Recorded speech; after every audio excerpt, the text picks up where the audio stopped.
টুনি গাছের উপর বসে ঘুম পাড়তেছিল। তারপর টুনা বলে গেল, টুনি তুমি এখানে থাকো, আমি তোমার জন্য খাবার নিয়ে আসছি।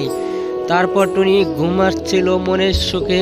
তারপর হঠাৎ করে একটা ভুতুম পেঁচা চলে আসলো এবং ভুতুম পেঁচাটি বলতে লাগলো, অনেক দিন ধরে আমি পাখির মাংস খাই না, আজকে এই টুনির মাংস খেয়ে আমার পেট বোঝাই করে ফেলবো। আজ টুনিকে এই বলে টুনিকে খেয়ে ফেললো সেই রাক্ষস ভুতুম পেঁচাটা।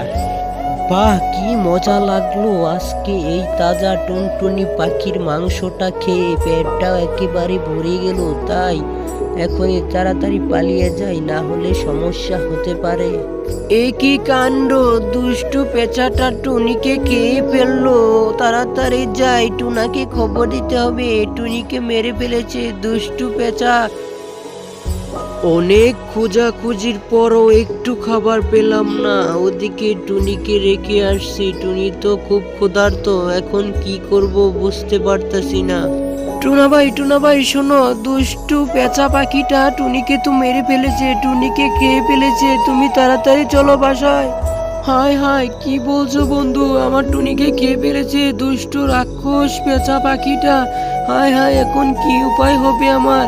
চলো বন্ধু, বাসায় ফিরে যাই আমরা।